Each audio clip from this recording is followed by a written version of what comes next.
ત્યાં નાચી ઉઠ્યા સિંહને મનમાં સંતાપ દુઃખની તીવ્રતા લાગી પણ જાણે પાર્વતીએ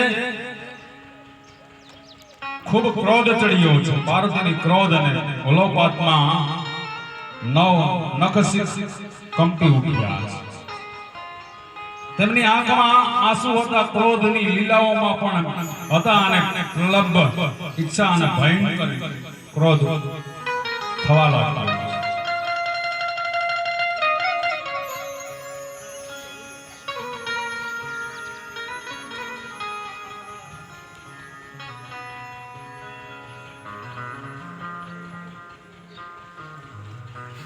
તેણે તત્ક્ષણ અસંખ્ય શક્તિઓને ઉત્પન્ન કરી તે સગળી શક્તિઓને પ્રકૃતિ દેવી પાર્વતી કહેવા લાગ્યા હે શક્તિઓ મારી આજ્ઞાથી તમે પ્રલય કરતા હો તેમ સર્વ દેવો ઋષિઓ યક્ષો રાક્ષસો ગણોને તેમજ તારકા અને પોતાના જે હોય તેને ગળી જાઓ માતાની આજ્ઞા થતા જ સગળી શક્તિઓ કાળજાળ બની દોડી ગઈ દેવો હિંમત હારી ગયા બ્રહ્મા વિષ્ણુ શિવ ઇન્દ્ર વગેરે એકઠા થયા વિચારમાં ગરકાવ શું આ દેવી અકળાઈ સંહાર કરશે આ દેવી પાર્વતી શાંત હોય તો જ વિનાશ અટકે નહીતર પરિસ્થિતિ ડામાડોળ બની જશે દિક્પાલ દેવ કે દાનવ યક્ષ કે કિન્નર મુનિ કે વિષ્ણુ ब्रह्मा के संस्कार कोई पण हिम्मत देवी पार्वती समक्ष जवानी चाली नहीं पार्वती ना जळहळता मारता दाहक आपता तेज ने डरी बधा दूर भागवा लाग्या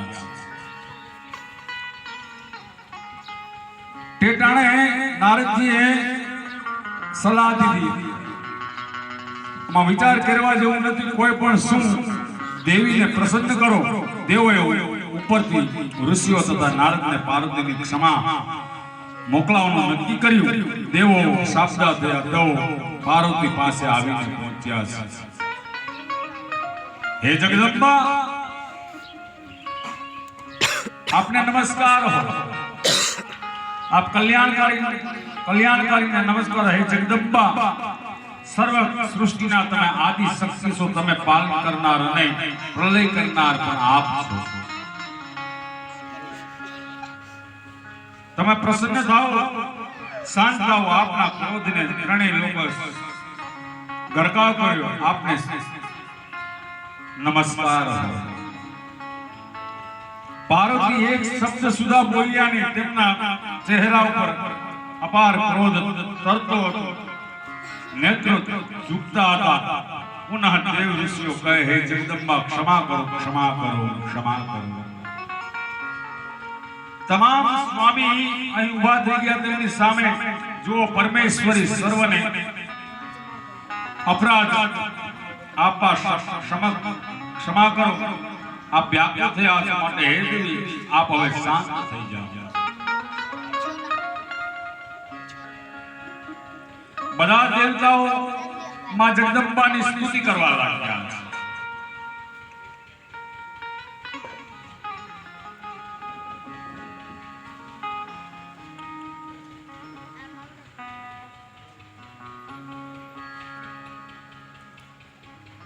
બધા ભગવાનની સ્તુતિ કરવાને લાગ્યા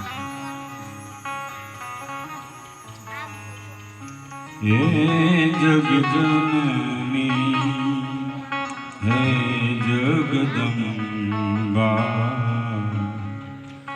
मातु भवानी चरणे ले जगजननी हे जगदंबा हे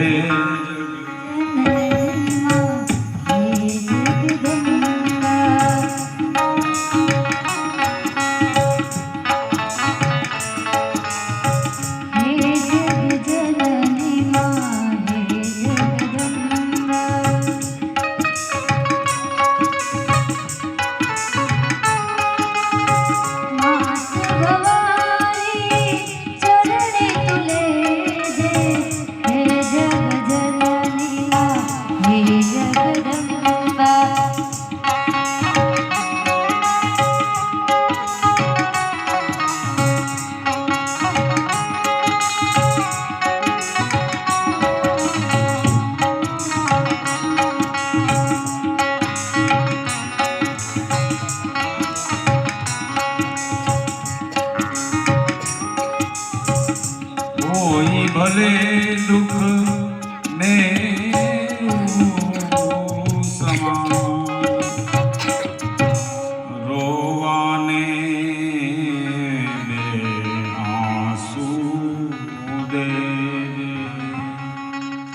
હે જગજનની માં હે જગદંબા બધા તેઓ આવી માં જગદંબા પાર્વતીની સ્તુતિ કરવા લાગ્યા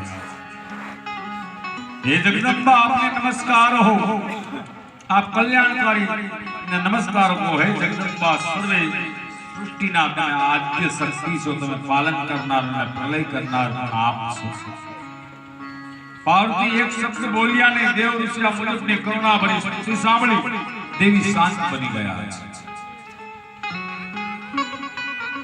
તે કહે છે દેવ ઋષિઓ જો મારો પુત્ર ફરી સજીવિત થાય તો જો સહાર અટકે કે બધા મારો દીકરો તમારા તેમજ સર્વ દેવોના અધ્યક્ષ બનાવીને ઉજવા લાયક શુભ મંગલ બનાવો જો તમે કબૂલ કરતા હો તો ત્રણેય લોકમાં શાંતિ થશે નહીંતર નહીં થાય જાઓ આ શરત તમને જો દેવો પણ સમક્ષ કબૂલ રાખતા હો તો હું શાંત બનવા માટે તૈયાર છું આ મુજબ દેવીની આજ્ઞા થતા સગળા દેવીઓ દેવ ઋષિઓ પાસે ગયા તેમણે બધી વાત વિગતથી કહી સંભળાવી શિવજી કે દેવીને કહો તે બધું કરવા અમે તૈયાર છે અવશ્ય કરશું માટે શાંત થઈ જાઓ પછી કઈ વિચાર કહે ઉત્તર દિશાએ આગળ વધતા જે કાંઈ પ્રથમ મળે તેનું માથું લાવી ગણેશના ધડ ઉપર ચડાવવાની વાત કરવામાં આવી છે સગળા દેવો ઉત્તર દિશા તરફ ગયા તેમણે પ્રથમ એક દાંત વાળો હાથી મળ્યો તેનું માથું ઉડાડી દીધું પછી ગણેશના ધડને સ્નાન કરાવી તેના ઉપર હાથીનું મસ્તક જોડવામાં આવ્યું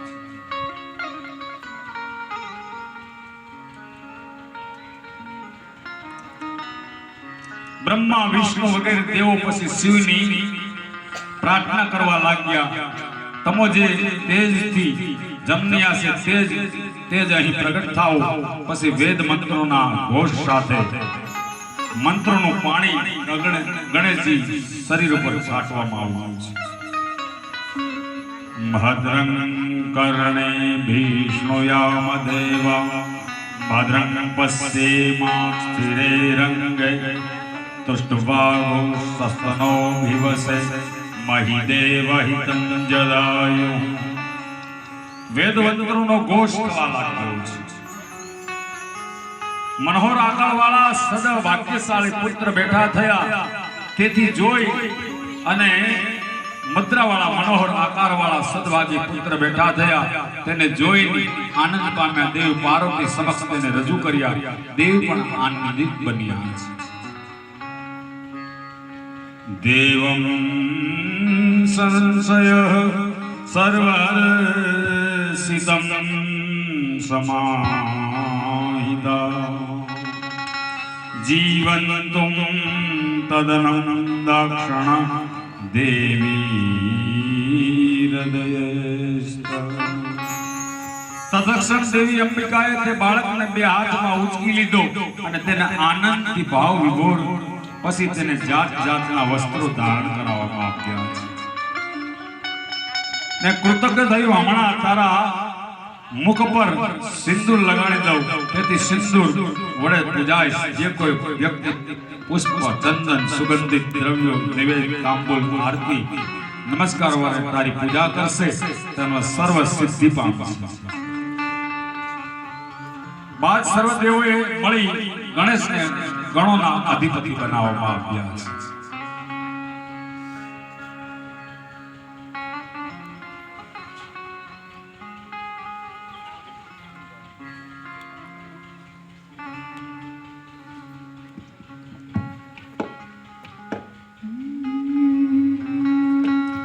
પ્રથમ પેલા શબરી સ્વામી તમને સોડાળા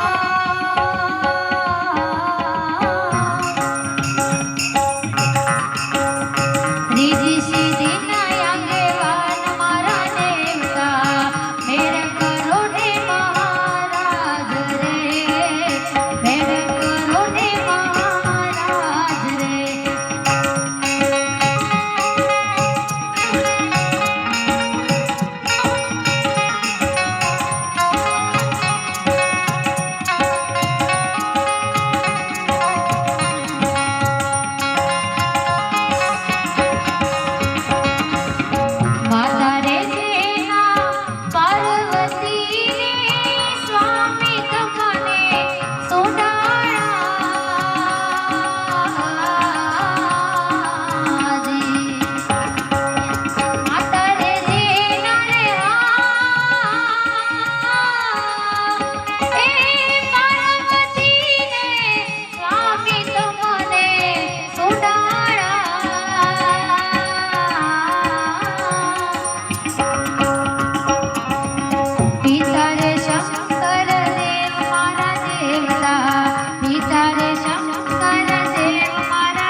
મોરીએ સ્વામી તમને સોનારા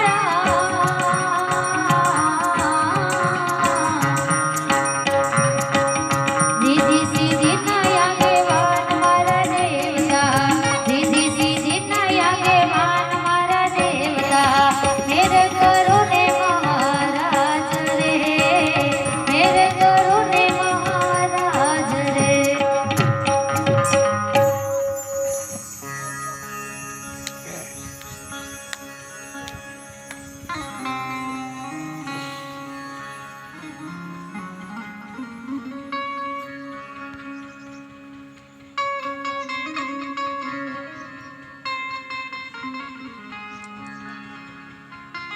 ગણપતિજી ગણના અધિપતિ બનાવવામાં આવ્યા છે.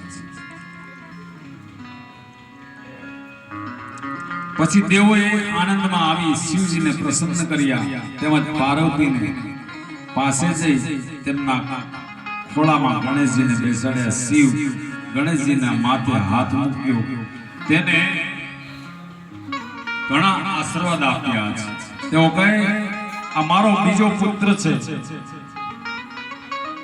ગણેશે ગણેશ ઉભો થઈ વિનવણી કરી અને માતા પિતાને વંદન કરી રહ્યા છે.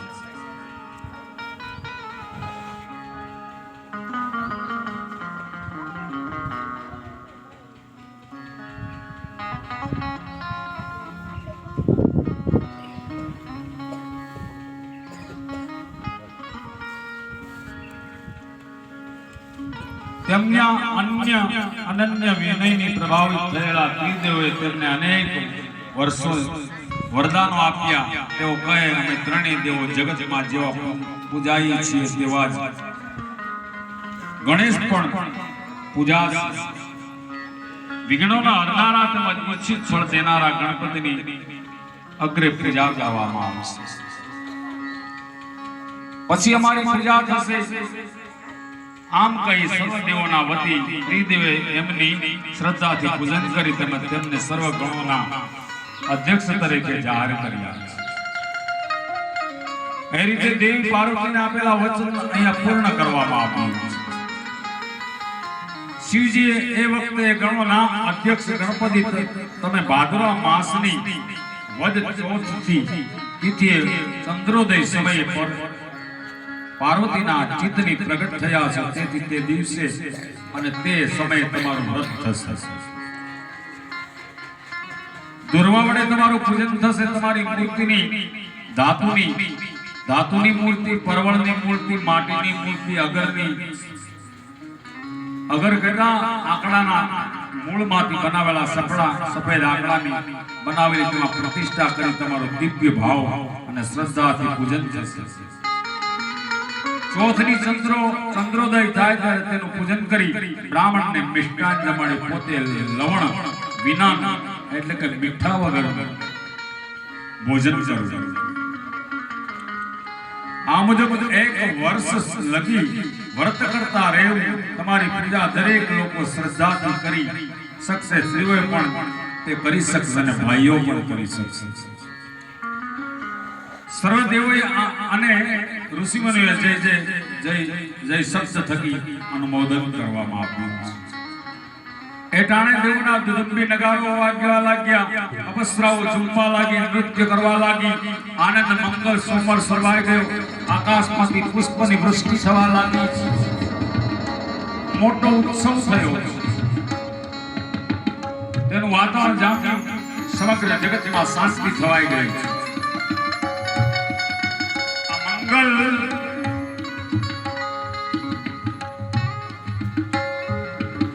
આ મંગલ નારદજીને પ્રજાપતિ બ્રહ્માજીએ સંભળાવી તે જ કથા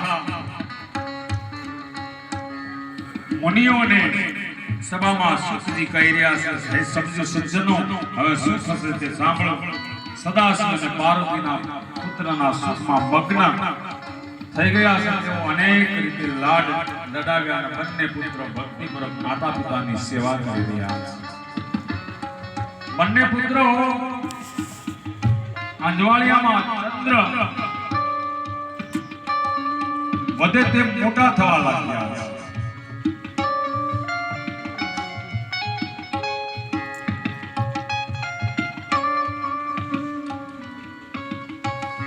તેમના અનન્ય વિનયથી પ્રભાવિત થયેલા ત્રિદેવે તેમને અનેક વરદાનો આપ્યા.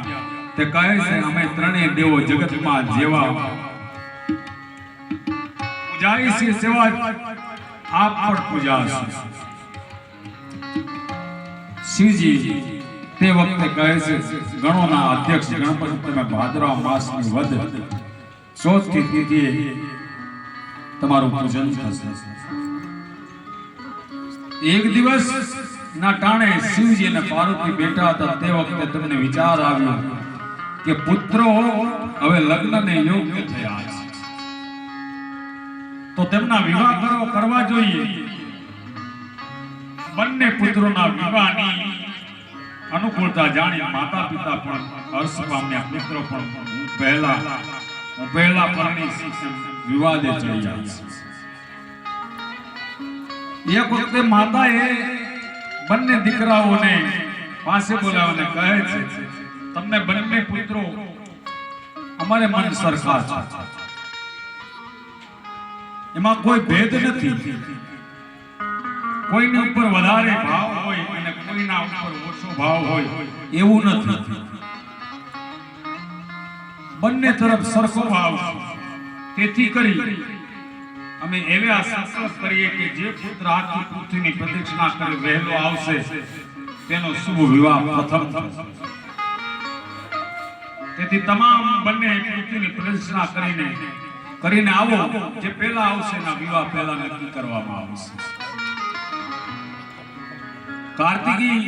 કાર્તિક તો ઝટપટ આજ્ઞા મુજબ પૃથ્વીની પ્રદક્ષિણા કરવા રવાના થયા. ગણેશ ત્યાંથી ખસ્યા નહીં. તેઓ એમને એમ ઉભા રહ્યા. તેમણે વિચાર્યું કે મારાથી તો ઝટપટ ચલાશે નહીં, એટલે પૃથ્વીની પ્રદક્ષિણા કઈ રીતે કરી શકશે. એ વખતે ગણેશની બુદ્ધિમાં ચમત્કાર થયો. તેઓ સ્નાન કરવા દોડ્યા. સ્નાન પતાવીને આવ્યા પછી માતા પિતાને કહે વંદનીય માતા પિતા આપ હમણાં જ પૂજા માટે આસને આરંભ થાવ એટલે હું મારી ઈચ્છા પૂર્ણ કરી લઉં. ગણેશજીએ ભાવપૂર્વક પ્રાર્થના કરી એટલે શિવ પાર્વતી આસન પર બેઠા. પુત્રએ તેમની વિધિપૂર્વક પૂજન કરી તે પછી 7 વાર પ્રદક્ષિણા કરી વારંવાર પ્રણામ કરતા ગયા. તેથી સામે આવી ઉભા રહ્યા. ભાવપૂર્વક હે વંદનીય માતા પિતા હવે તમે મારા વિવાહ કરવા માટે સાક્ષા થઈ જાઓ. માતા પિતા હસીને કહે છે દીકરા લગ્ન માટેની શરત શું છે તે તું લગાવ. વિચારી ગયો તેમ લાગે છે તારા ભાઈ કાર્તિક પૃથ્વીની પ્રદક્ષિણા કરવા માટે ગયો તેમ તારે પણ જવું પડશે. તું તો હજી ગયો નથી. ગણેશ મિત્ર ખડખડાટ હસી રહ્યા છે. ધીમેથી અને વિનયથી કહે છે પૂજનીય માતા પિતા ધન્ય છે તમને. તમે તો ધર્મ સ્વરૂપ છો છતાં આમ કહો છો મેં તો 7 વાર પૃથ્વીની પ્રદક્ષિણા કરી લીધી. તમે જોયું નહીં? માતા તું અહીં છે પૃથ્વીને પ્રદક્ષિણા ક્યારે કરી? માં પાર્વતી કહે તું તો અહીંયા બેઠો છે પૃથ્વીની પ્રદક્ષિણા કરવા ગયો નથી. બુદ્ધિ અને ચતુરાઈના ભંડાર સમા ગણેશ ઉત્તર આપીને કહે છે હે માતા હે પિતાશ્રી મેં આખી પૃથ્વીની પ્રદક્ષિણા કરી તે વાત તદ્દન સત્ય છે. વેદો અને શાસ્ત્રોમાં એવું વચન કહેવામાં આવ્યું છે કે જો કોઈ પ્રશંસાપૂર્વક માતા પિતાનું પૂજન કરી તેમની પ્રદક્ષિણા કરે છે તેને પૃથ્વી પ્રદક્ષિણા કાર્યનું ફળ પ્રાપ્ત થઈ જાય છે. પૂજન કરી તેથી ઉલટું જે માતા પિતા ઘરમાં છોડી તીર્થયાત્રા કરવા જાય તેને ઘણું ગુમાવવું પડે. પુત્ર માટે માતા પિતાના ચરણની સેવા એ જ ઉત્તમ તીર્થ છે. આ મુજબનું ધર્મશાસ્ત્રનું કથન છે. હવે ધર્મ સ્વરૂપ વંદનીય માતા પિતા હવે આપને યોગ્ય લાગે તે મુજબ કરો. મેં તો પૃથ્વીની પ્રદક્ષિણા કરી લીધી. ગણેશનું આ મુજબ બુદ્ધિપૂર્વકનું જ્ઞાન ભરેલું કથન સાંભળી મહાદેવ અને પાર્વતી આશ્રયને પામી ગયા છે. તેમણે તત્ક્ષણ દીકરાના ખૂબ જ વખાણ કર્યા અને કહે, હે દીકરા, તે કહ્યું તે સાસુ તારી બુદ્ધિ નિર્મળ છે, જેનામાં બુદ્ધિ છે તેનામાં બળ પણ છે. વેદ અને શાસ્ત્રમાં સાસુ તે તારી બુદ્ધિ નિર્મળ બની પુત્રના ધર્મ કહેવાય છે, તે સર્વ પાલનને યથાર્થ કરે છે. અમે તારું વચન સ્વીકારીએ છીએ. આમ કહી તેમણે બુદ્ધિના મહાસાગર સમા વંદનીય ગણેશજીને આશીષ આપ્યું અને વિવાહની તૈયારી કરી રહ્યા છે.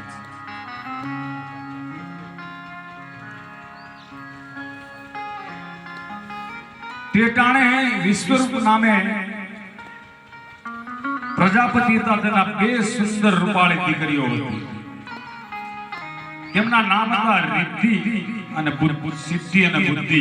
તે બે કન્યાઓ પસંદ કરી તેની સાથે ગણેશનો વિવાહ કરવાનું નક્કી કર્યું છે. ગણેશ કુંદાળાના લગ્ન થયા.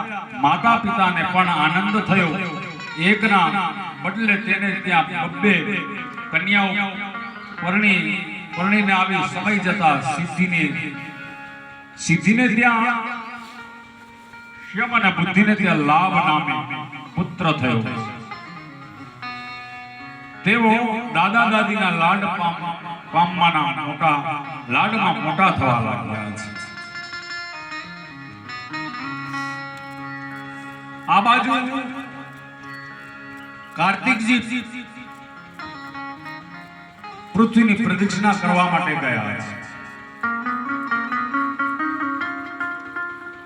પ્રદક્ષિણા પૂરી કરી આવી પહોંચ્યા. અગ્નિમાં ઘીની આહુતિ આપી. જેના ગણેશજીનો લગ્ન પ્રસંગ બન્યો. તે ટાણે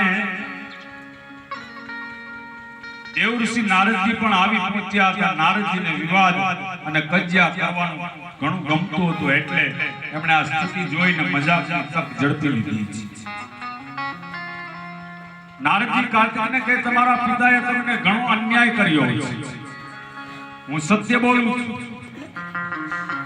પૃથ્વીની પ્રદક્ષિણા કરવાના બહાને તમને બહાર મોકલ્યા અને ગણેશજીના વિવાહ ઉકેલી નાખ્યા. એટલું જ નહીં, તેને એકને બદલે બબ્બે કન્યા મળી. બંને પત્નીઓને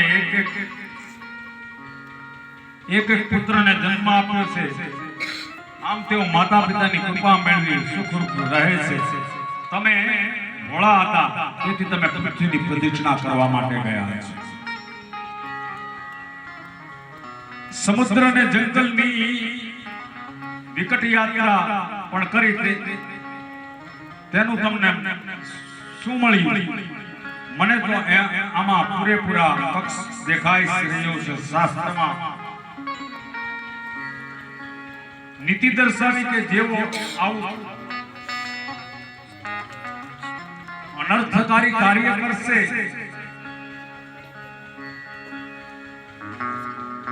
એનું મુખ બુદ્ધિશાળી માણસ નહીં જોઈ શકે. તમારી સામે તેવી જ નીતિ આવીને ઉભી રહેશે. પછી તમને જેમ યોગ્ય લાગે તેમ કરજો. શરત ભંગ થવાથી માનભંગ થવાનો. માનનાર કાર્તિકના મનમાં જે ક્રોધ રૂપી અગ્નિ ઉઠ્યો હતો, તેમાં નારદજીએ આ મુજબ ઘીની આહુતિ આપી છે. ગુસ્સામાં રિસાઈ ગયેલા કાર્તિકે હજુ પણ કોષ પર્વત પર વસે છે.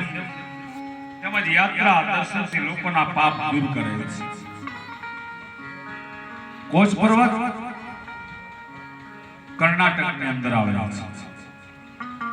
ચાર ધામની યાત્રાએ જે ગયા હોય એને ખબર હોય. આજે દક્ષિણની અંદર જેમ આપણે ગણપતિ પૂજા છે, તે કાર્તિકની પૂજા થાય છે. ત્યાં એના ઘણા બધા મંદિરો પણ જોવા મળે છે. કાર્તિકે તો રિસાઈને ચાલ્યા ગયા હતા. તેમના વિરહની દેવી પાર્વતી દુઃખી થયા. તેઓ પતિને વિનંતીના સુરમાં કહે, દેવ, આપ હમણાં જ ઉઠો અને તમે પર્વત તરફ ચાલ્યા જાઓ. તેઓ પછી કોષ પર્વત તરફ પ્રસ્થાન કરી છે.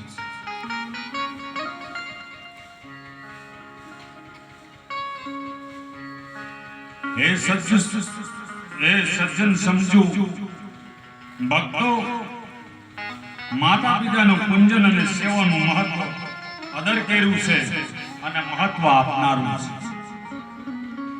ગણેશ ચરિત્ર આખ્યાન કરતા માતા પિતાના પ્રેમનું પ્રત્યક્ષ દર્શન કરાવતું કાર્તિકનું ચરિત્ર આખ્યાન આમ બંને ઉત્તમ ચરિત્ર વિશે તમે જણાવ્યું. આ ચરિત્ર સંભળાવે કે ગાય છે તે બુદ્ધિમાન મનુષ્યની સર્વ ઈચ્છાઓ મહાદેવ પૂર્ણ કરે છે એવું માનવું. આ આખ્યાન સુખ આપનારું, આયુષ્યને વધારનારું, પુત્ર પૌત્રાદિકનું સુખને બક્ષનાર છે તેમ સમજવું. તેના થકી ઉત્તમ જ્ઞાન મળે છે, શિવ ભક્તિ વધે છે, શ્રદ્ધામાં વધારો થાય છે. નિષ્કામ ભક્તો અને મુમુક્ષુએ તો ખાસ શિવજી સાથે એક સૂત્રતા બાંધવી જોઈએ. કલ્યાણકારી ચરિત્ર અવશ્ય સાંભળવું કે વાંચવું અને સાંભળવું જોઈએ. જ્યાં જ્યાં શિવ કથા થતી હોય ત્યાં જેટલો સમય આપને મળે એટલો સમય કથાનું શ્રવણ કરવું જોઈએ.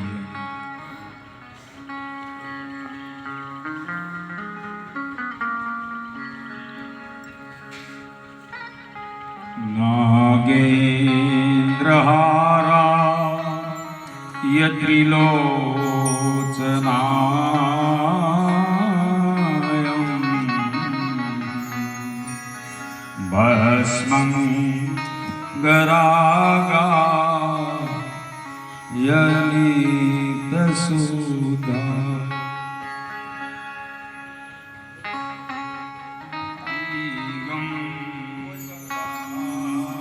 નાગેન્દ્રહારા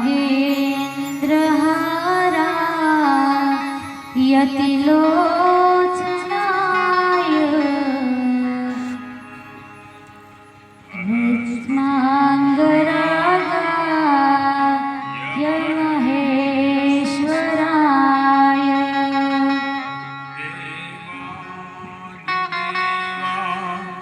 યગિદંબરાય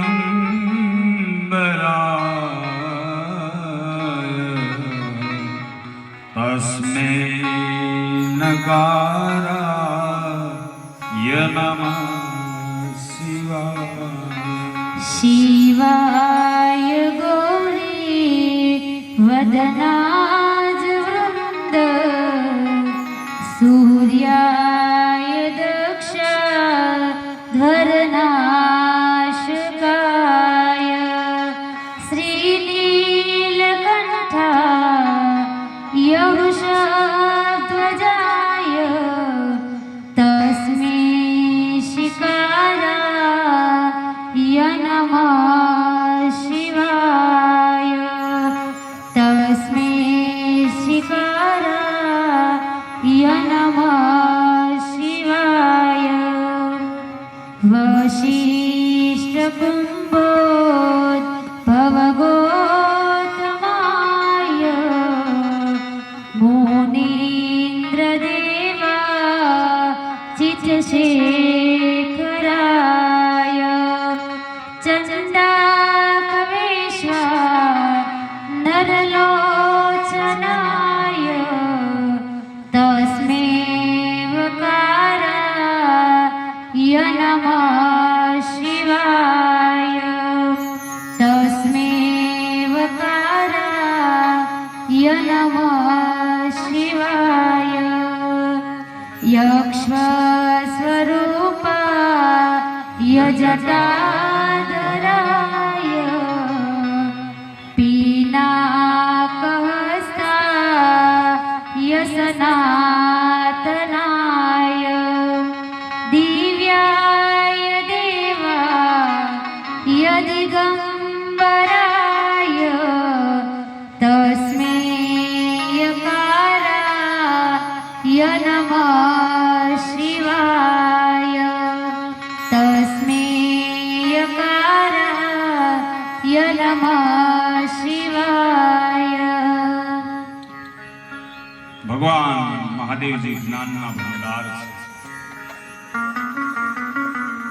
જો જ્ઞાન લેવું હોય તો દુનિયાની કોઈ પણ ચીજમાં જ્ઞાન ભરેલું છે. જ્ઞાન ભરેલું છે. તમે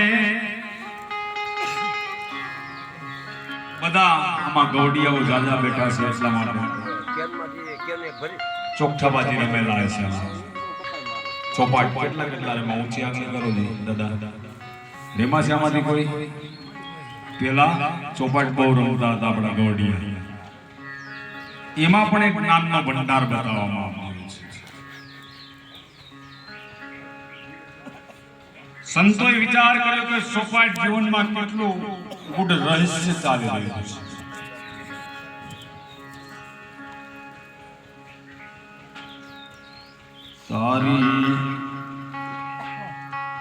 તારી પેળ પળ એડે જાય છે રે, તારી પેળ પળ એડે જાય છે રે, તારી સોગઠાબાજી સમજાવે સા.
ચોપાટની રમત રમવા અને કેટલાય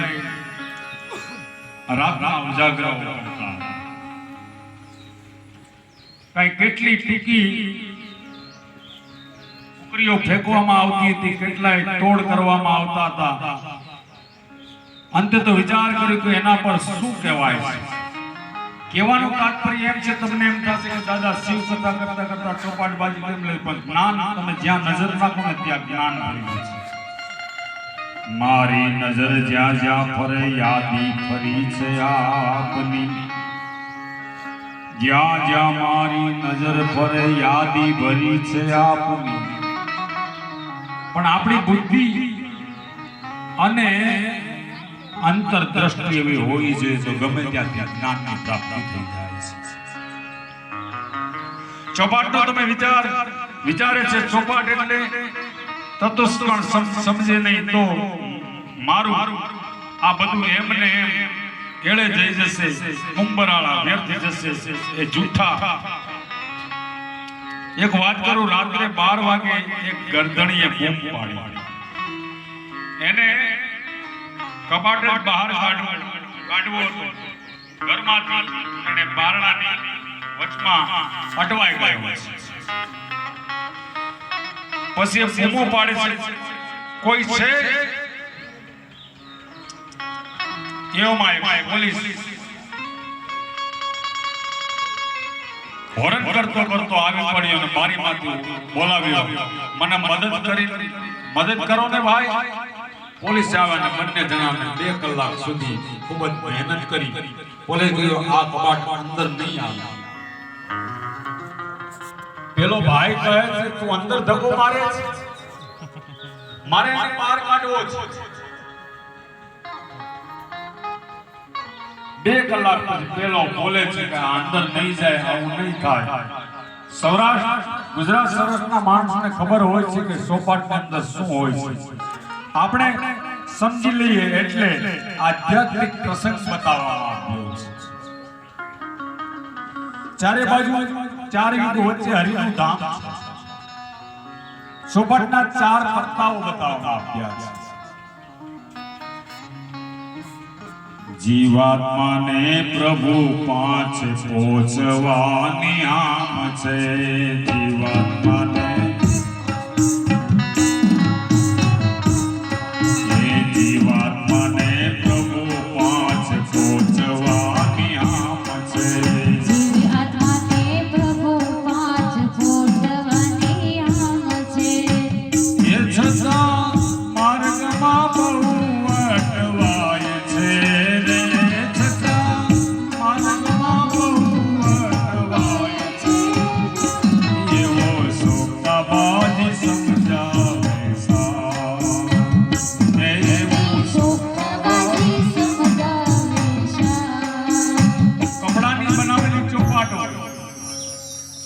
ચાર પત્તા હોય, ચાર દિશામાં વચ્ચેમાં એક ખાનું ખાલી હોય છે.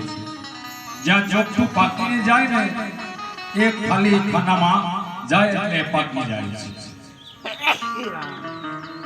સંતની કલ્પના છે ચાર પત્તા એટલે ચાર યુગ બતાવવામાં આવ્યા છે. સતયુગ, ત્રેતા, દ્વાપર અને કલયુગ. દ્વાપર અને કળિયુગ વચ્ચેનું પાનું એટલે મોક્ષધામ બતાવતા. કેવલ્ય ધામ, અક્ષરધામ, કૈલાસ ધામ, સાકેત ધામ, પછી આપણે જે કહીએ તે વૈકુંઠ ધામ, ગૌલોક ધામ, જે નામ આપવું એ આપી શકાય. જ્યાં ચોખ્ખું જાય છે ત્યાં પછી કોઈ ચિંતા ન હોય એને મુક્તિ મળી જાય છે. ચાર વચ્ચેનું મુક્તિધામ ચોપાટ રમનાર બધા જાણે છે. આપણે ચાર યુગની અંદર છીએ અને આપણે જીવ 84 લક્ષ યોનિમાં ભમ્યા કરીએ છીએ. ચોપાટ એક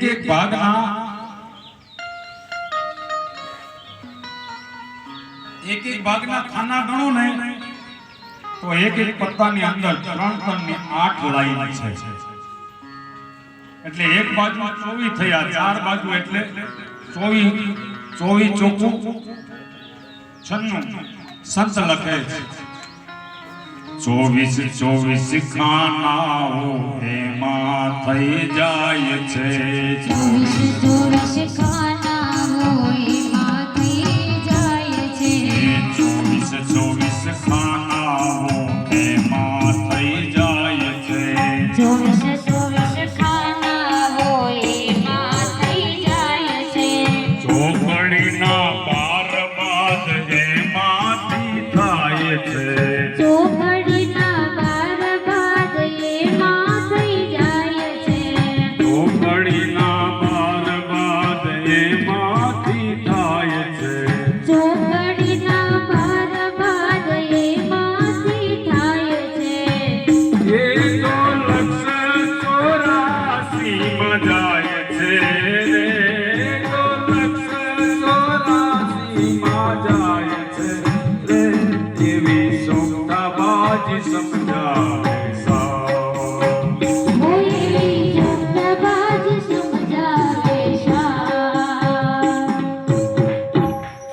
તે ચાર પત્તા ચાર યુગ બતાવવામાં આવ્યા અને 84 ખાના, એ ખાના 84 લક્ષ યોનિ. વચ્ચેનું ખાનું એ મોક્ષનું સૂચક છે. ફૂલના 12 ખાના હોય છે ચોપાટ પર. પેલા નક્કી કરીએ કે ચોકઠા કયા. પહેલી ચોપાટના ચોકઠા તો લાકડાના હોય છે, પણ આ સાંસારિક ચોપાટના ચોકઠા કાળા, લીલા, પીળા અને લાલ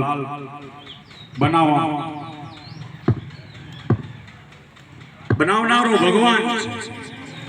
બધાએ પોતપોતાના મનમાં નક્કી કરી લેવાનું કે આપણે સંસારની ચોપાટના કયા રંગના ચોકઠા છીએ. મનમાં સમજી લેવાનું હું પણ આ ચોકઠામાં સામેલ છું, હું પણ તમારી સાથે છું. આપણે સાથે છીએ તો કાળાથી શરૂ કરીએ. એ જેના આંગણીએ થાઈ જાજાઉ તપાતો રે તર છોડો એના આંગણા રે.